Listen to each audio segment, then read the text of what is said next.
ऐसा लग रहा है कि लॉ कॉलेज का मामला दिनों दिन ऐसा तूल पकड़ रहा है कि हम लोग देख रहे हैं आरोप प्रत्यारोप का दौर इस कदर चल रहा है कि अब तो ये भी आरोप लग रहे हैं कि कॉलेज कॉलेज के पास संपत्ति नहीं है तो कॉलेज की मान्यता को ही क्यों ना रद्द कर दिया जाए।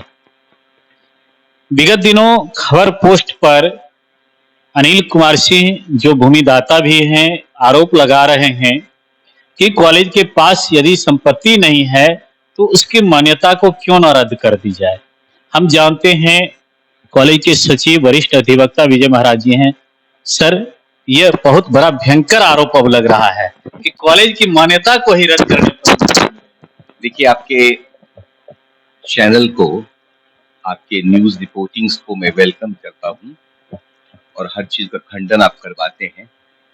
मैं जो भी बोलने जा रहा हूं वो समाज के लिए बोलने जा रहा हूं, आम जनता के लिए बोलने जा रहा हूं।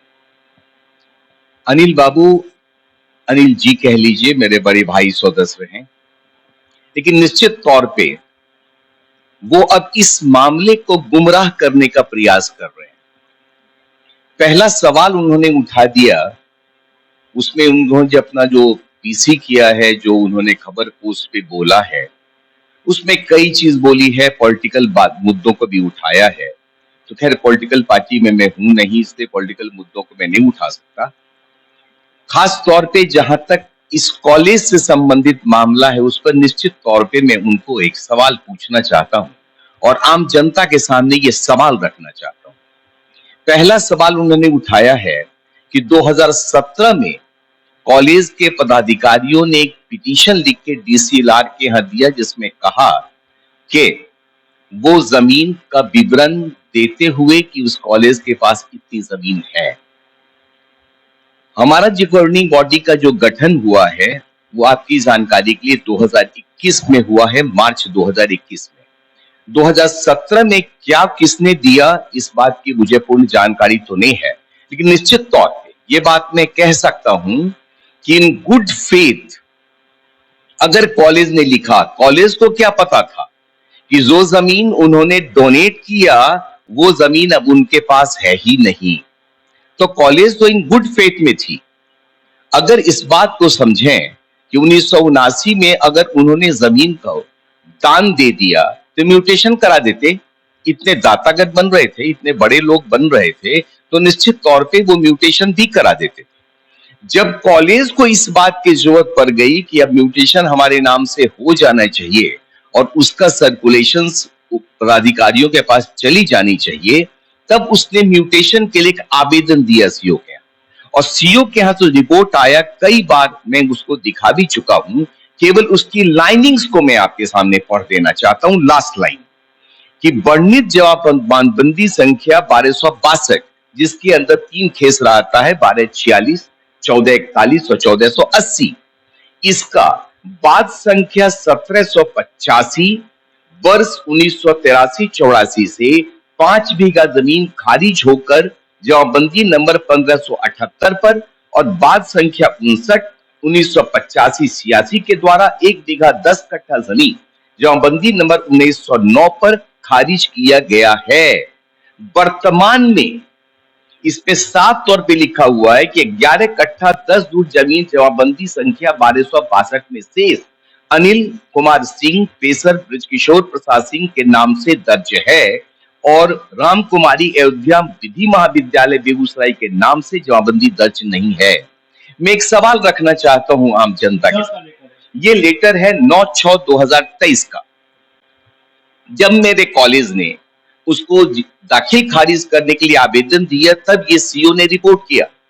तो सवाल ये उठता है कि अनिल बाबू के नाम से ये 11 कट्ठा जमीन बच गई और सारी की सारी चली गई। फिर भी अगर कॉलेज के इतने हितैषी हैं तो निश्चित तौर पे जो जमीन बची है वो भी तो दे दें, वो भी देने को अब तैयार नहीं है। और दूसरा मुद्दा और उठता है कि यहाँ ट्रैफिक चौक के पास वाली जो 11 कट्ठा जमीन है, जिसका मुकदमा वो हार चुके हैं डिस्ट्रिक्ट मजिस्ट्रेट के यहाँ से और कमिश्नर के यहाँ से और हाईकोर्ट में गए हैं। कॉलेज के अगर इतने बड़े हितैषी हैं तो निश्चित तौर पे वो जमीन भी कॉलेज को दे दें, जिससे कॉलेज पुर जाए। जहां तक एफिलिएशन का सवाल है तो रहमो करम उनका नहीं है, कॉलेज जिस रूप से चल रहा है उस रूप में एफिलिएशन फिर मिलना है।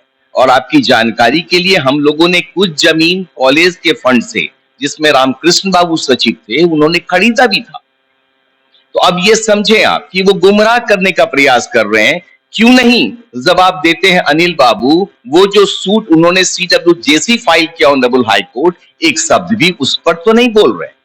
दूसरी चीज उन्होंने उसमें उठाया है सर, जहां तक मैंने भी खबर पोस्ट को पढ़ा है, उसमें यह कहा कि मैंने जमीन नहीं बेचा है। तो जमीन आपने नहीं बेचा है तो केवल खाना पूर्ति मत कीजिए, आप साबित कर दीजिए कि आपने जमीन नहीं बेचा है। आखिर वो जमीन गई कहां? इसका जवाब तो दाता को ही देना होगा। कॉलेज के पास जो आंकड़ा मौजूद था, जो सीईओ ने रिपोर्ट दिया, उसके आधार पे मैंने अपना वक्तव्य दिया है। हर चीज मैंने बोला है डॉक्यूमेंट से।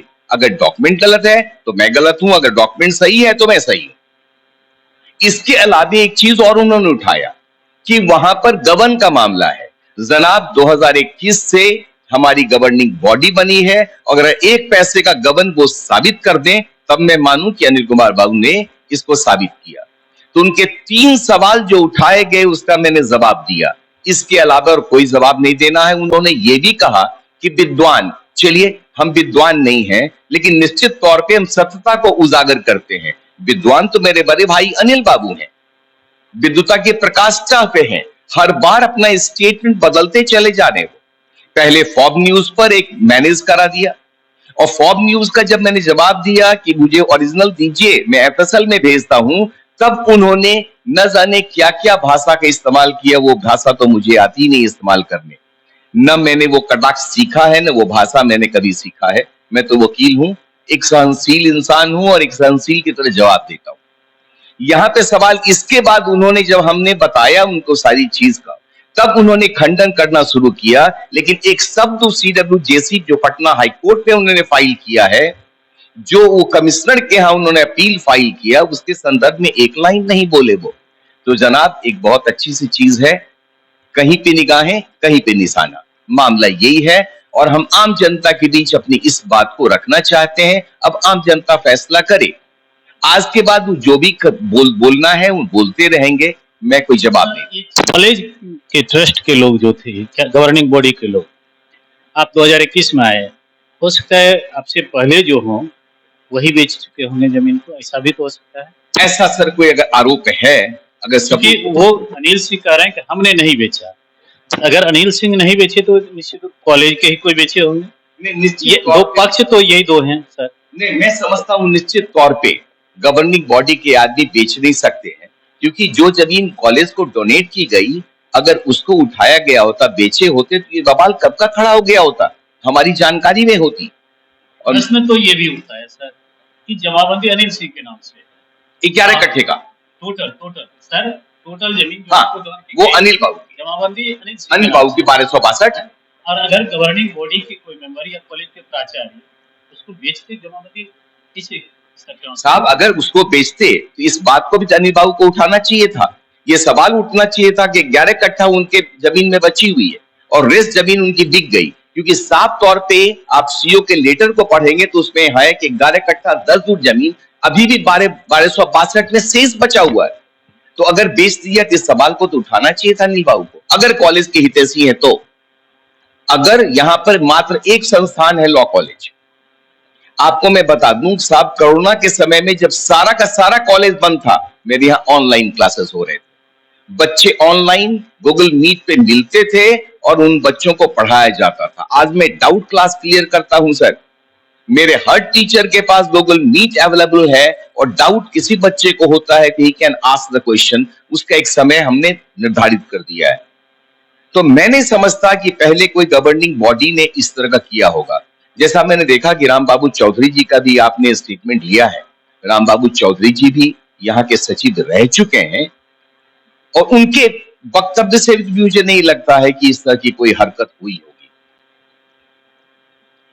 एक सवाल है, जैसे अनिल बाबू कह रहे हैं कि जितने जमीन पे जो लॉ कॉलेज बना हुआ है, अभी फिलहाल जो है सीओ के द्वारा जो चिट्ठी आई है लॉ कॉलेज का अधिकार हो रही है, वो मोटेशन में जमीन का मोटेशन कराना कॉलेज का काम है, इसमें क्या मैं मान लिया, मैंने अभी आपको जवाब दिया ना, म्यूटेशन कराना अगर कॉलेज का काम है तो एक सवाल मैंने उठाया कि कॉलेज के इतने बड़े हितैषी थे, इतने बड़े आदमी थे, जो 7 बीघा और कट्ठा जमीन उन्होंने डोनेट कर दिया, इतना भी तो करवा देते, कम से कम कॉलेज के नाम से म्यूटेशन करा देते। हमारा रिजीम आया, जब ये नजर पड़ी तो हमने कहा भैया इसकी म्यूटेशन करा दो, और तब म्यूटेशन कराए गए, तब ये सारी बातें उठी हैं। और 2017 की जहां तक बात है, या मेरे रिजीम, हम लोग के रिजीम गवर्निंग बॉडी के पहले क्या हुआ, उसका जवाब तो उचित वही देंगे, द बेस्ट पर्सन, जिन जो हमारे यहाँ गवर्निंग बॉडी में थे।